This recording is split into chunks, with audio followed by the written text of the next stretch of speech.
হঠাৎ ধন প্রাপ্তির জন্য এবং ধন সম্পত্তি বৃদ্ধির জন্য আজকে আপনাদেরকে 3টি অঘোর লক্ষ্মী সাবর মন্ত্রের কথা বলবো। আপনারা চাইলে 3টি মন্ত্রই জপ করতে পারেন, কিন্তু একটি মন্ত্র জপ করলে সবথেকে বেশি শ্রেষ্ঠ হয় বা শ্রেয় হয়।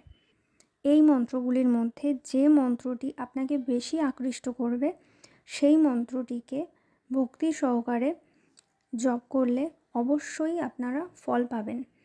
তবে বেশ কিছু নিয়মাবলী আছে। প্রথমে সে নিয়মগুলি বলি।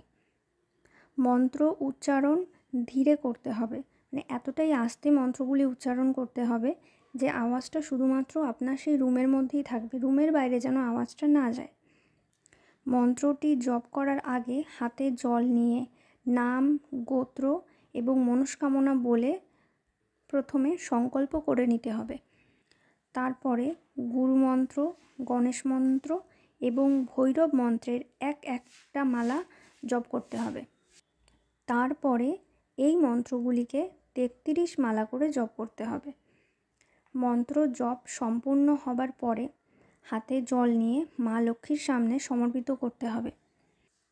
সাধনার অন্তিম দিন যজ্ঞ করতে হবে এবং গুরুর সান্নিধ্যে সাধনা করাই সবথেকে শ্রেষ্ঠ। এইবার বলছি মন্ত্রগুলি কী কী। প্রথম মন্ত্রটি হলো ওম রিং শ্রীং অঘোর লক্ষ্মী ক্লিং হুং ফট। দ্বিতীয় মন্ত্রটি হচ্ছে ওম অ্যাং শ্রীং অঘোর লক্ষ্মী শ্রীং অ্যাং হুং ফট। এবং তৃতীয় মন্ত্রটি হচ্ছে ওম রিং অঘোর লক্ষ্মী মম আগচ্ছ আগচ্ছ সর্বকষ্ট নষ্ট হুম ফট সোয়াহা। এই মন্ত্রগুলির জপ আপনার জীবনে আমূল পরিবর্তন আনবেই আনবে।